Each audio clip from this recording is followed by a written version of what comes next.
Agora sim. Estava com dificuldade de entrar aqui na conexão, mas agora parece que deu certo. Bom dia! Bom dia para todos vocês que têm estado comigo no nosso encontro semanal para estudarmos o livro do Êxodo. Mariane,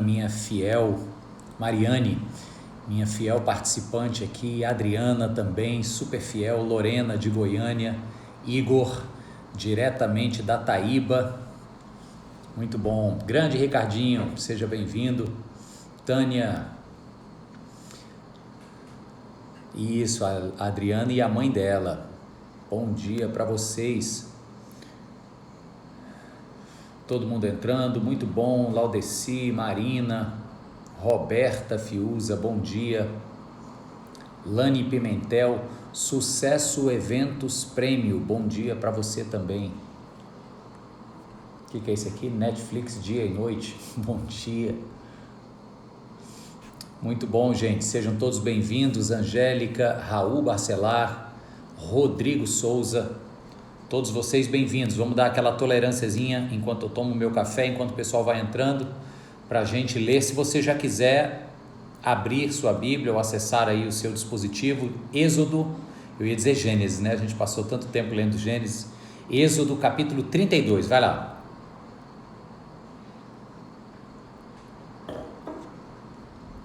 Renatinha, Giovana, Dona Nájila, eu vou colocar aqui o comentário de hoje. Onde que coloca isso? Aqui. Putz, eu não estou conseguindo clicar aqui nos comentários. Acho que eu não estou conseguindo. Os comentários estão bem pequenininhos, mas deixa quieto aí. Para quem for chegando, se alguém puder escrever conforme a gente for lendo, Êxodo capítulo 32, a minha bolotinha de comentário aqui está pequenininha. Eu clico, ela não tá aparecendo. Bem, deixa para lá. Vamos começar então. Queria ler com você o capítulo 32, é um trecho pequeno apenas que nós vamos ler. Nós vamos ler até o verso 4 apenas, Êxodo 32, do 1 ao 4. Então eu dou o meu bom dia final para todo mundo. A partir de agora eu vou me concentrar aqui na leitura. Depois nós vamos orar e vamos conversar sobre esse episódio tão importante da história do povo de Israel. Vamos lá? Êxodo capítulo 32, versos de 1 a 4. Diz assim: O povo, ao ver que Moisés demorava a descer do monte, juntou-se ao redor de Arão e lhe disse: Venha, faça para nós deuses, ou faça para nós um Deus, a tradução permite essas duas compreensões, que nos conduza, pois este Moisés, o homem que nos tirou do Egito, não sabemos o que lhe aconteceu. Respondeu-lhes Arão: Tirem os brincos de ouro de suas mulheres, de seus filhos e filhas, e tragam-nos a mim. Todos tiraram seus brincos de ouro e os levaram a Arão. Ele os recebeu e os fundiu, transformando tudo num ídolo que modelou com uma ferramenta própria, dando-lhe a forma de um bezerro. Então disseram: Eis aí os seus deuses, ou eis aí o seu Deus, ó Israel, que tirou você do Egito. Vamos orar? Tem muito para a gente conversar sobre isso aqui agora. Queria pedir a direção do Espírito Santo de Deus para estar conosco, nos dando entendimento para essa palavra. Querido Deus, muito obrigado por mais uma semana que se inicia. Nós reconhecemos a Tua bênção sobre nós, reconhecemos a Tua presença real, Deus, indiscutível, evidente, no ar que respiramos, na força motora, Deus, que nos leva e traz. Senhor, Tu és presente ao nosso redor, na criação, no sol, na chuva, em tudo, Deus, vemos os traços do Senhor e da Tua graça no mundo que nos abriga, Pai, e queremos reconhecer isso, que às vezes é tão simples, mas é tão importante e precioso de ser reconhecido num início de semana, num início de ano. Querido Deus, fala conosco aqui agora. Esse é um texto conhecido, é um texto trágico, pela forma como nos denuncia, Senhor, na nossa ligeireza em buscar outros deuses que não o Senhor. Por isso eu te peço que o Senhor venha sobre nós agora, nos dar entendimento, nos dar discernimento, abrir os nossos ouvidos, Deus, ouvidos da alma, para que a gente escute a Tua voz hoje, Senhor. Fazemos essa oração em nome de Jesus. Amém e amém. Muito bom, peraí. O cafezinho está quente ainda. Gente, o texto do bezerro de ouro é um texto conhecido, certamente você já ouviu alguma coisa sobre isso. É uma prática devastadora no meio de Israel. Isso aqui é apenas o primeiro de muitos outros episódios em que o povo vai se rebelar contra o Senhor. Nesse primeiro episódio aqui, Deus já quer destruir o povo. Moisés intercede em favor do povo, está no capítulo seguinte. No capítulo anterior, Deus chama Moisés para o alto do monte, para entregar lá em cima a sua lei. Ele fala tudo, né, nos capítulos anteriores, ele fala tudo que tinha para falar. Moisés registra, são as tábuas da lei. O povo brinca dizendo que esse episódio de Moisés no alto do Monte Sinai foi definitivamente a primeira vez que um ser humano baixou o conteúdo da nuvem em um tablet, porque tablet no inglês é tábua, né? É o diminutivo de tábua, é uma tabuleta, e ali Moisés chega com as tábuas da lei que desceu da nuvem. Então o Moisés fez um download da nuvem num tablet pessoal e levou para o povo. Brincadeiras à parte, esse é o momento mais importante da história do povo recém-liberto do Egito, peregrino pelo deserto, seguindo em direção à terra prometida, o momento da entrega da lei. Só que tem um detalhe, isso durou 40 dias e 40 noites. Você sabe, se não sabe deveria saber, que o número 40 é um número simbólico. Foram 40 dias de jejum no deserto, Jesus no início de seu ministério. Foram 40 dias de caminhada pelo deserto, quando o profeta Elias foge com medo da mulher do rei Acabe, a Jezabel. Foram 40 anos que o povo peregrina pelo deserto, e são 40 dias que Moisés fica no alto do Monte Sinai, recebendo de Deus as suas instruções divinas que deveriam ser entregues ao povo. O número 40, se for contado em anos, é o que normalmente se usa para definir o tempo de uma geração. Então, quando diz assim, 40 anos se passaram, mais ou menos a gente pode dizer que uma geração mudou, né? 40 anos, eu, por exemplo, tenho uma filha de 20 anos e um de 17, fez semana passada. Então, eles já estão fisiologicamente, né? Talvez não estejam economicamente, nem do ponto de vista de maturidade pessoal de vida, mas já se casam, já constituem família e já dão a vida a uma próxima geração. Então 40 anos é um número de completude, é um número de inteireza. Na verdade 40, né? 40 anos é essa questão da geração, os 40 dias, 40 horas, 40 é um número de inteireza. Então Moisés está neste tempo inteiro, neste tempo longo o suficiente, no alto do Monte Sinai, recebendo de Deus a sua lei. E aí diz aqui no texto, e eu começo logo no verso 1, que algo muito comum ao meu e ao seu coração acontece no coração dos israelitas, que durante todo este tempo, longo o suficiente, 40 significa isso, ele é um tempo completo, portanto, ele não é nem mais nem menos, ele é longo o suficiente para que algo aconteça. Então, Moisés está nesse tempo longo lá no alto do monte, e aqui o povo, ao ver que Moisés demorava a descer do monte, juntou-se ao redor de Arão, encostou o homem na parede. Arão era o sacerdote do povo de Israel, irmão de Moisés. Encosta o sacerdote na parede e vai exercer sobre ele uma pressão. Por que isso? Porque Moisés estava demorando. Isso é o que se assemelha ao meu e ao seu coração. quando a gente acha, vamos ser sinceros aqui agora, quando a gente acha que algo está demorando, a gente meio que perde a paciência, é ou não é? E quando a gente perde a paciência, a gente acaba querendo tomar uma decisão e não poucas vezes as chances desta decisão ser tomada de maneira errada são chances imensas, não é verdade?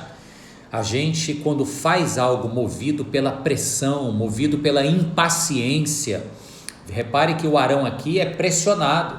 O texto diz que o povo se juntou ao redor de Arão.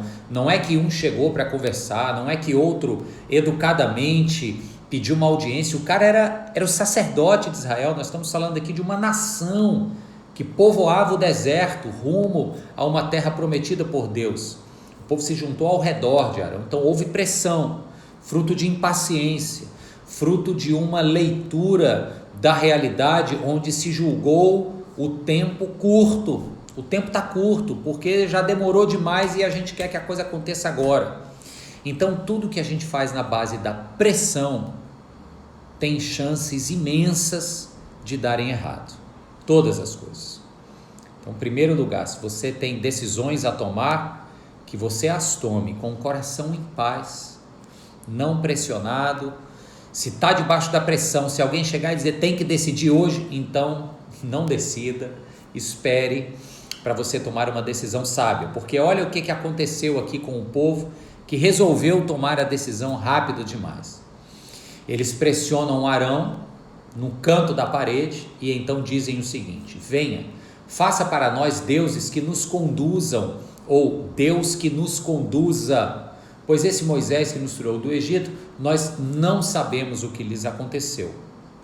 Então, outras duas características desse nosso jeito de ser impaciente, que às vezes quer tomar uma decisão fora do tempo e acaba tomando a decisão errada. Primeiro, eles querem deuses ou um Deus que os conduza. Nós temos esta carência, nós temos essa necessidade de sermos orientados, conduzidos. A gente quer ouvir uma voz que faça sentido, que nos coloque num rumo certo. Gente, essa é a realidade política das Américas, do Norte e do Sul.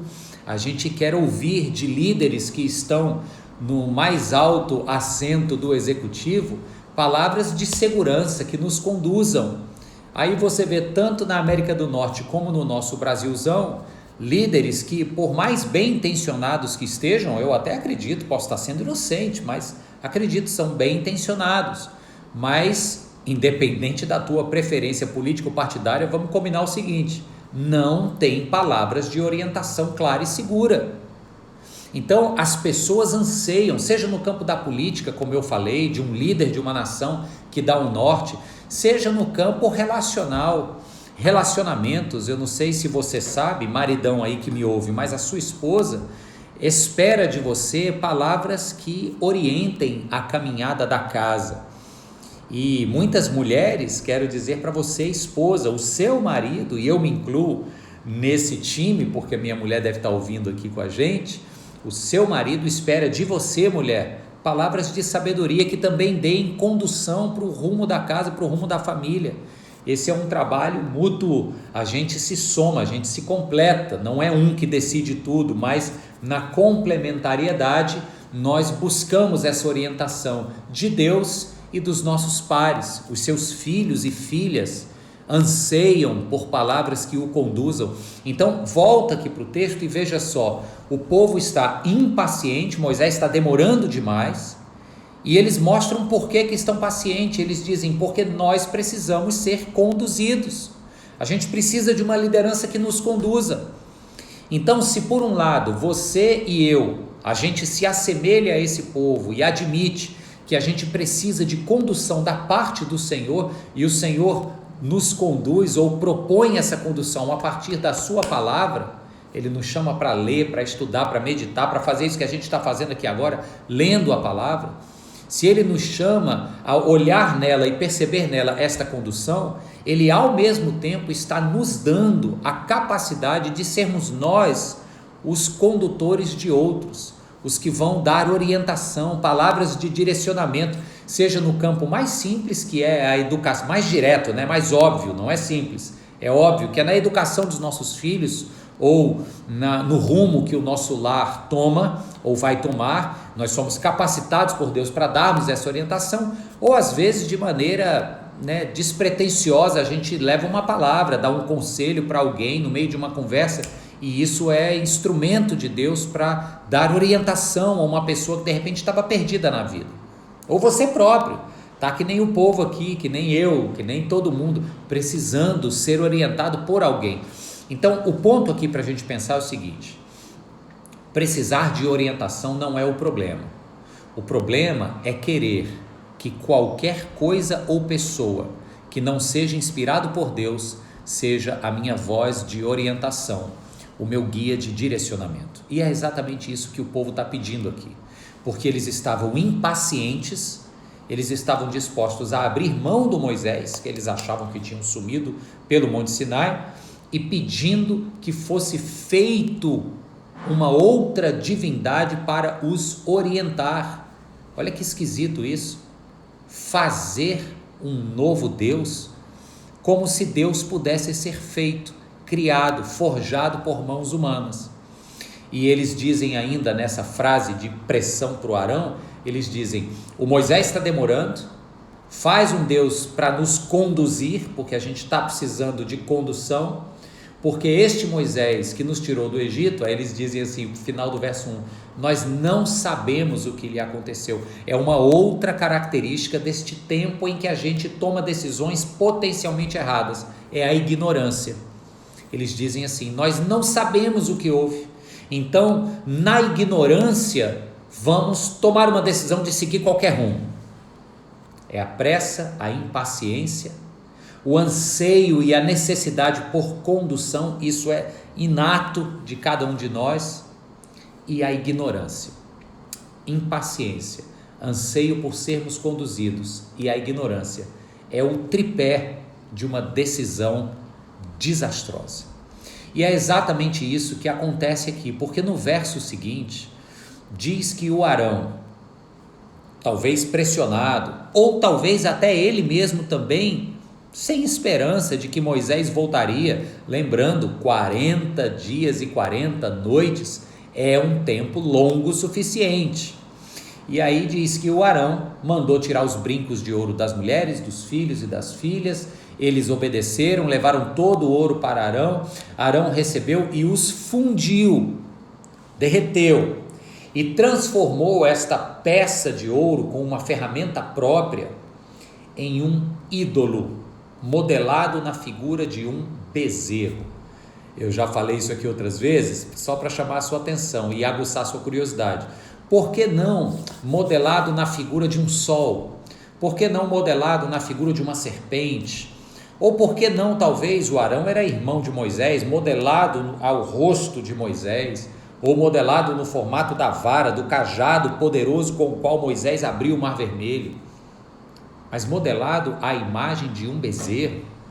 O bezerro é um animal bovino, e eles estavam fazendo menção a uma divindade importantíssima do Egito, de onde eles haviam recém saído, chamada Apis, o deus touro, e o Arão resgata este culto idólatra à divindade Apis. É muito emblemático e significativo que nesse momento de pressa, de impaciência, de necessidade de serem conduzidos, de ignorância a respeito do paradeiro de Moisés, na pressão, o Arão diz, ok, me mandaram fazer um Deus, que Deus que eu faço? É aquele que está mais vivo na minha lembrança, de outros tempos, tempos dos quais eu já fui liberto, mas aí na impaciência e na ignorância, nesta gana por querermos ver as coisas acontecendo aqui agora, olha que coisa mais emblemática, gente.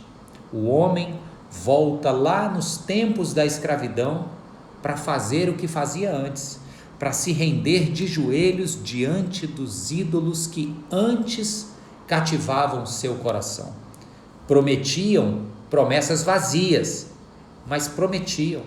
Curve-se diante de mim e eu lhe darei todo o sucesso do mundo, né? Já ouviu isso antes? Muitas pessoas estão curvadas diante dos bezerros de ouro da nossa sociedade, estão curvadas diante destes ídolos. Repare uma troca de substantivos aqui.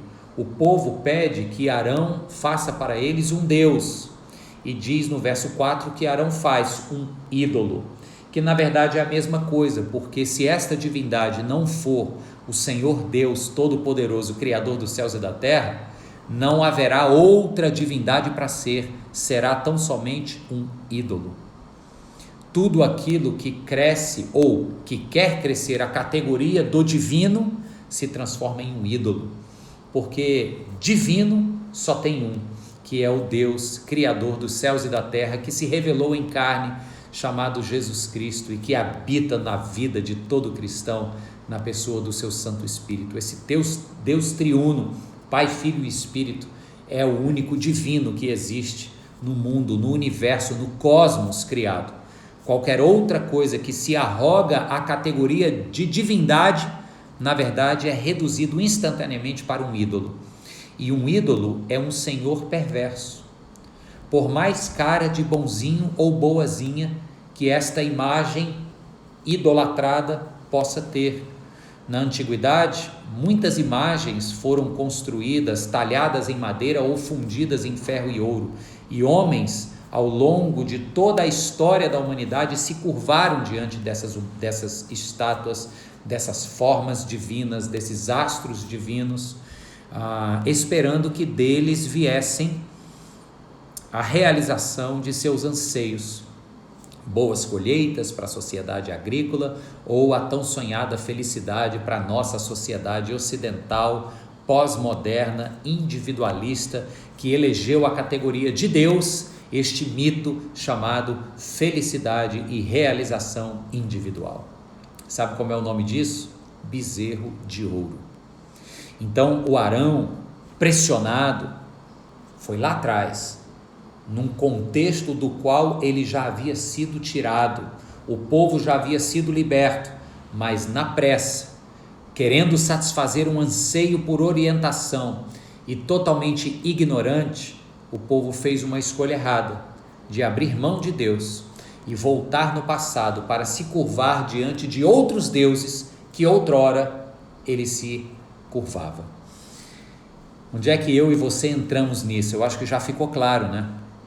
Às vezes, pela pressa, querendo ver a coisa acontecer, a gente acaba deixando o único Deus verdadeiro de lado e buscando outros bezerros de ouro diante dos quais os nossos joelhos hão de se dobrar, e a gente é seduzido, é levado na conversa das promessas que são feitas por esses ídolos menores, prometendo para a gente sucesso, realização, tudo aquilo que a gente fala, dinheiro, né? Se tiver dinheiro, não tem problema ter dinheiro, mas o problema é a promessa que é feita. Se tiver dinheiro, vai ser feliz, vai ser realizado, vai ter tudo, e isso é o alvo da sua vida.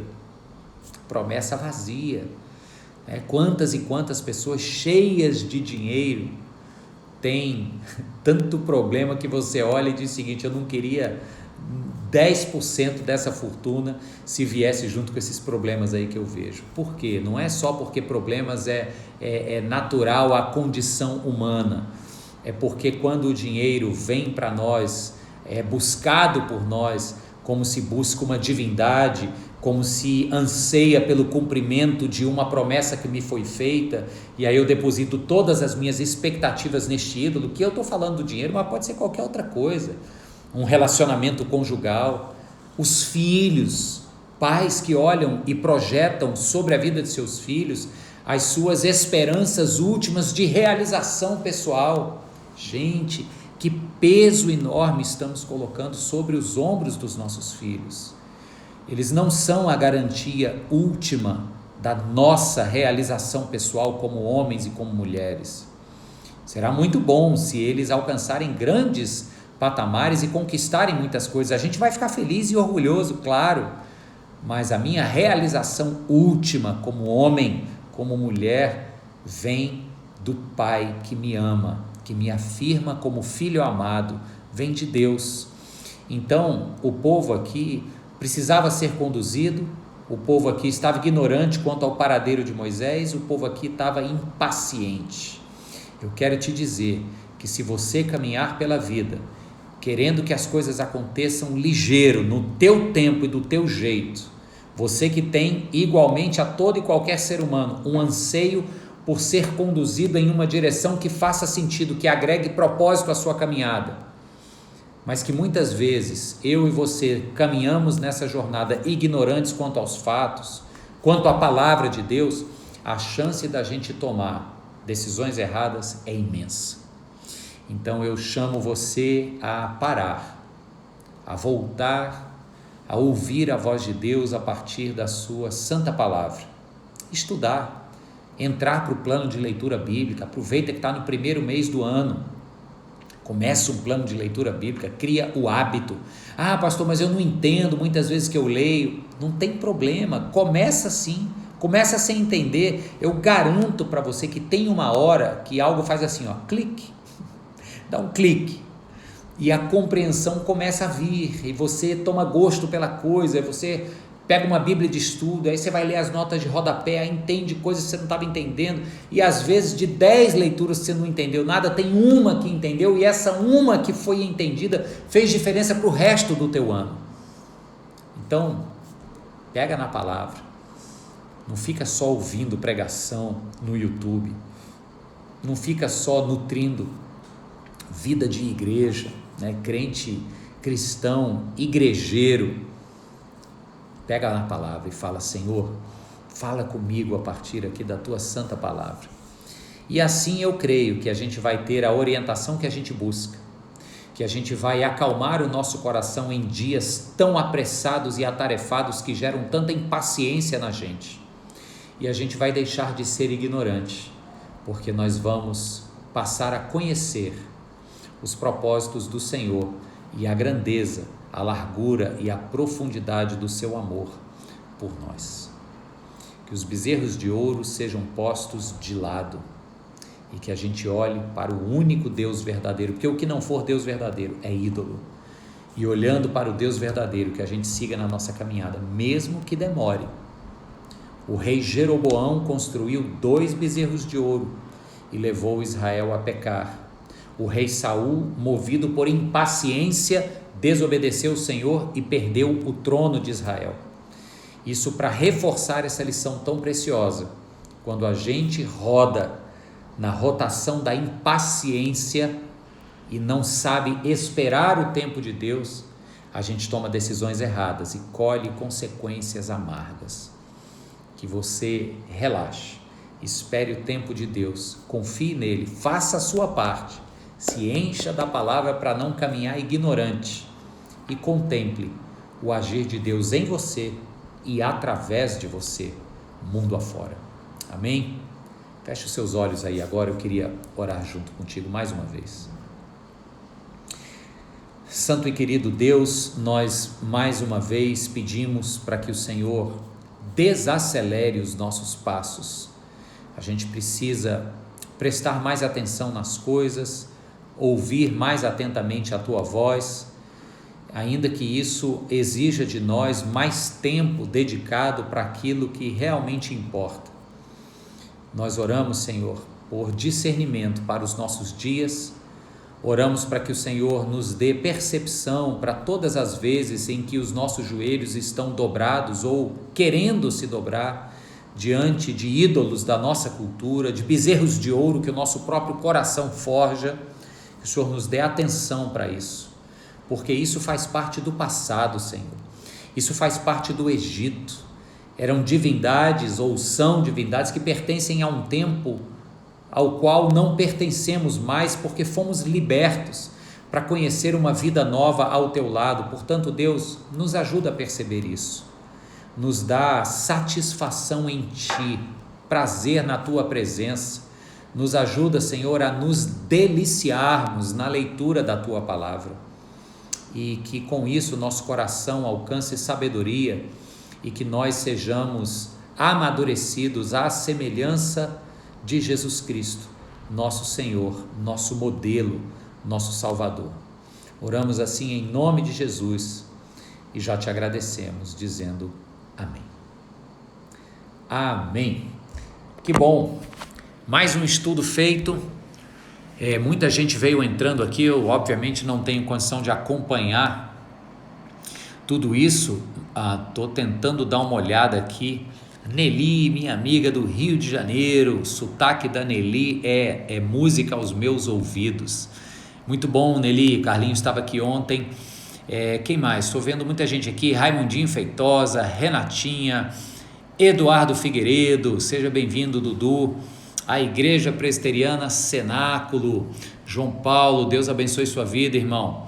Claudiana, a Nelly aqui comentando.